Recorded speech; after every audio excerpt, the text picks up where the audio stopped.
देख रहे हैं हिमालय प्लस और मैं हूं आपके साथ दीपिका गौड़। इस वक्त मैं मौजूद हूं राजधानी देहरादून में। उत्तराखंड युवा महोत्सव लगा हुआ है और उस बीच मैं एक स्टॉल में आ गई हूं। आप देख सकते हैं कि इस स्टॉल में आपको जो उत्तराखंड की जो कला है, एपण कला, जो कुमाऊं क्षेत्र में काफ़ी ज़्यादा लोकप्रिय है, ये एपण का स्टॉल लगा हुआ है। और जो स्टॉल की जो ऑनर है उनसे जानेंगे इस कलाकृति के बारे में। मैम, क्या नाम है आपका और कहाँ से आपका स्टॉल है? मेरा नाम मीनाक्षी है। मीनाकृति एपण प्रोजेक्ट से हूँ मैं और हम लोग रामनगर नैनीताल डिस्ट्रिक्ट से आए हैं। अच्छा मीनाक्षी जी, जैसे कि ये एपण कला का जो आपने यहाँ पे स्टॉल लगा रखा है, कुमाऊं की प्रचलित ये लोक कला है, लेकिन काफ़ी लोग ऐसे भी हैं कि जो पहाड़ी होके इसे नहीं जानते हैं और जो बाहर के लोग भी हैं वो इसे नहीं जानते, तो इस बारे में थोड़ा बताइए।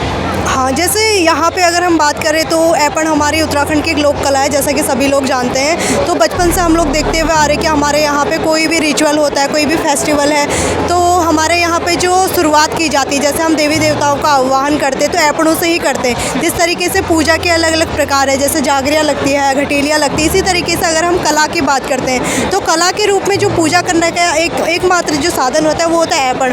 तो एपण से ऐसी कई चौकियाँ बनाई जाती हैं, पीठ बनाई जाती है भगवान को प्रसन्न करने के लिए, उनके बैठने के लिए। यहाँ तक कि जब हमारे यहाँ पे घरों में शादी होती है तो उसके लिए भी एक स्पेसिफिक जैसे चौकी है। अगर हमारे यहाँ पे शादी हो रही है तो दूल्हे के लिए वर की चौकी है, दुल्हन के लिए धूली अर्घ की चौकी है, शादी के लिए पंडित जी के लिए आचार्य जी की चौकी है। तो ये सारा का सारा हमारे जीवन से, लोक जीवन से, सभी से जुड़ा हुआ है। तो इस तरीके से जो यहाँ के लोग हैं उनके लिए एक आम जीवन का हिस्सा है वो। लेकिन बाहर वालों के लिए जिस तरीके से हम बात करते हैं कि सभी की अपनी अपनी लोक कलाएँ हैं, उसी तरीके से, उसी नज़र से वो भी देखते हैं कि हाँ, उत्तराखंड की लोक कला एपण है। अच्छा, बिल्कुल, यानी कि आपका साफ तौर पे कहना है कि अनुष्ठानिक तौर पे, यानी कि पूजा पाठ के तौर पे इसका काफ़ी प्रचलित है ये उत्तराखंड में। जैसे कि अगर हम बिहार की बात करते हैं तो बिहार की मधुबनी पेंटिंग काफ़ी प्रचलित है, लोग उसके बारे में जानते हैं। लेकिन ये जो उत्तराखंड की जो एपण कला है, काफ़ी लोग मतलब ऐसे भी हैं जो इसे नहीं जानते और इसे अभी तक एक पहचान नहीं मिल पाई है। तो क्या कहेंगे आप इस बारे में? अगर पहचान की बात करें तो मैं यहाँ पे सहमत नहीं हूँ, क्योंकि अब पहचान इसे मिल चुकी है। क्योंकि जब हमने 5 साल पहले एपण को ले, क्योंकि प्रचलित तो पहले से थी, क्योंकि हमारी दादी लोग हैं, पीढ़ी दर पीढ़ी वो चीज़ बनती हुई आ रही है। हो सकता है कि जो लोग बाहर रह रहे हैं, कुमाऊं से बाहर, उनके लिए एक अलग चीज़ हो सकती है कि उन्होंने नहीं ज़्यादा जो प्रचलन है मीनाक्षी जी वो अभी देखने के लिए मिल रहा है, क्योंकि लोक कला है तो पहले से चलती आ रही है। हाँ, अगर प्रचलन की बात इस तरीके से करें कि अभी, क्योंकि आप अभी देहरादून में हैं, अभी कुछ ही टाइम से यहाँ पे सारे के सारे जो वॉल्स है लाल सफ़ेद कर दी गई कि एपण के रंगों की थीम की वजह से, या फिर इस तरीके से इसके पीछे भी प्रयास किए गए हैं। ये जो प्रचलन की बात करते हैं तो इसके पीछे जो प्रयास थे कि किस तरीके से उसको घरों की दहलीज से उठा करके एक उत्पाद के रूप में लाना। तो हमने इसके लिए 5 साल पहले इस तरीके का सोचा था कि अगर हम इसके अलग अलग उत्पादों की बात करें तो जैसे नेम प्लेट्स है, की चेन है, इसको लाया जाए, रोजगार से जोड़ा जाए तो किस तरीके के उसमें रिजल्ट्स रहेंगे। तो लोगों से काफ़ी ज़्यादा हमें प्रोत्साहन मिला था।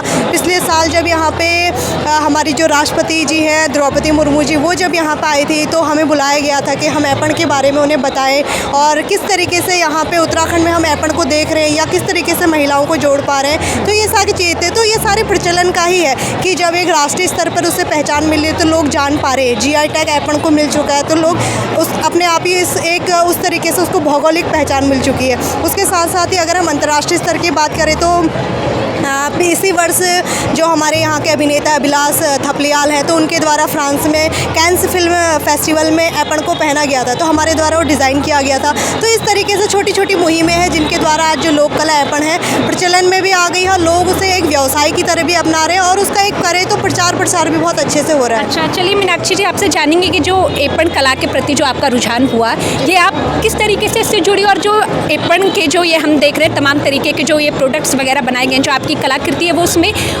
उभेरी गई है, तो ये आपने सीखा था कहीं से?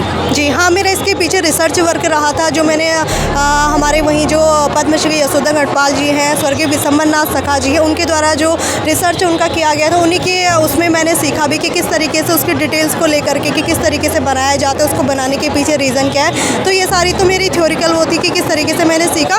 बाकी अगर हम प्रोडक्ट्स की बात करें तो वो हमने पूरी की पूरी मीनाकृति टीम है जिसमें डिज़ाइनर हैं, इस तरीके से हम लोग काम करते हैं कि हर एक प्रोडक्ट को लेकर के, या फिर अगर एक चौकी है तो किस तरीके से हम उसमें थोड़ा सा नई चीज़ ऐड कर सकते, थोड़ा और क्रिएटिव उसको बना सकते हैं। या फिर अगर हम राखी की बात करते हैं तो ये हमारा इनिशिएटिव था कि हम राखी को थोड़ा इस तरीके से दिखाएंगे कि उसमें कुमाऊनी वर्ड्स भी ऐड करेंगे, कि जैसे ईजा है, भुला है, क्योंकि बाहर रहने वाले लोग उससे रूबरू नहीं हो पाते हैं कि किस तरीके से हम लोग कुमाऊँ के जो वर्ड्स हैं या फिर गढ़वाल के जैसे भैजी है, ये बुए है, इस तरीके के शब्द है, तो उनको भी उसमें जोड़ा गया। तो ये सारे हमारे इनिशिएटिव थे जिसमें हमने लोक कला को इस तरीके से दिखाया। अच्छा, तो आपने इसे एक माइंड कृति के नाम से इसे जोड़ दिया है, तो अभी अच्छा मीना कृति के नाम से आपने इसे जोड़ दिया। तो इसमें आपके साथ और कितने लोग हैं? हमारे साथ 15 से 20 महिलाएं और कुछ पुरुष भी हैं जो इसमें जुड़े हुए हैं। जो लोकल कुछ तो हमारे वहीं रामनगर छोई से हैं महिलाएं हैं जो इसमें जुड़ी हुई हैं। उसके साथ उत्तराखंड के कई ऐसे क्षेत्रों से महिलाएं, जैसे पिथौरागढ़, हरिद्वार है आपका, या फिर देहरादून, इस तरीके। तो यहाँ पे भी यंग जो आर्टिस्ट हैं या फिर जो ऐपण कला के प्रति जिनका रुझान रहता है कि हम सीखना चाहते हैं, जुड़ना चाहते हैं, तो हमारी जो ऑर्गेनाइजेशन है मीनाकृति, उससे वो लोग जुड़ पाते हैं। उसके साथ साथ ही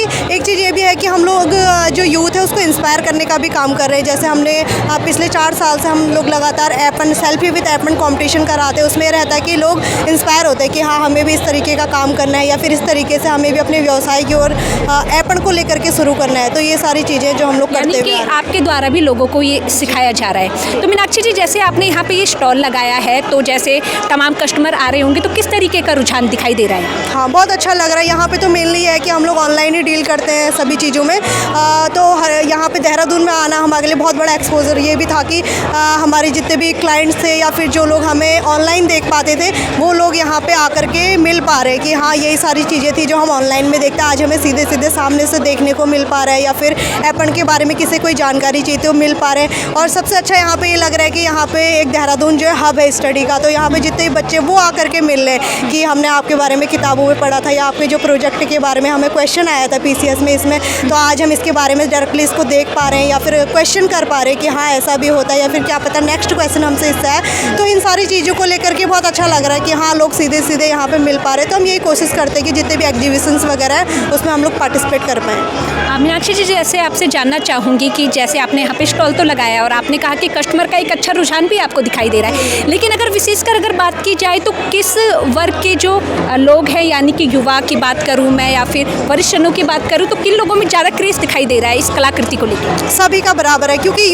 हमारे पास जितनी भी चीज़ है, जैसे हम अगर चौकी की बात करते हैं तो एक जो एज गैप है 30 से 50, अगर 60 लेते हैं तो औरतों में ये रहता है, या फिर जितने जेंट्स हैं उसमें ये कि हमें मंदिर में ये चीज़ रखनी है। लेकिन यूथ को लेकर के हमने जैसे कार हैंगिंग है या फिर जैसे छोटी राखी है, की चैन, ऐसे ऐसे जो उत्पाद हैं कि लोग उससे डायरेक्टली जुड़ पाते कि हाँ ये हमारे यूज़ की है, या फिर एक मोमेंटो के रूप में भी लोग इसको ले रहे हैं कि हाँ ये हमारा एक निशानी हो सकती है कि ऐपण कला का हमसे सीधे सीधे जुड़ाव है इस तरीके। चलिए मीनाक्षी जी, आप उत्तराखंड की संस्कृति के लिए काम कर रही हैं, काफ़ी अच्छी बात है कि जो उत्तराखंड की जो संस्कृति है आप उसे जन जन तक पहुंचा रही हैं। लेकिन अभी तमाम लोग आपको देख रहे होंगे, तो उन दर्शकों से क्या अपील करेंगे? जैसे कि उत्तराखंडी जो संस्कृति है वो कहीं ना कहीं हम देख रहे हैं कहीं ना कहीं खोती हुई भी जा रही है, लेकिन कई लोग ऐसे आपकी तरह जो इसे बचाने का काम कर रहे हैं, उस बारे में क्या कहेंगे? जी, मेरा सभी से यही कहना है कि आप जहाँ से भी हो, चाहे उत्तराखंड से हो या फिर उत्तराखंड से बाहर जाके पलायन करके अपने रोजगार के लिए या फिर बच्चों की पढ़ाई करके बाहर रह रहे हैं, तो यही निवेदन है कि आप जहाँ भी अपनी संस्कृति की जड़ों से जुड़े रहिए, क्योंकि हमारी संस्कृति से ही हम सभी हैं। तो जिस तरीके से आप अपनी संस्कृति से जुड़े रहेंगे तभी हम अपने मिलजुल के समाज में इस तरीके से रह पाएंगे और अपनी संस्कृति से जुड़े रहेंगे।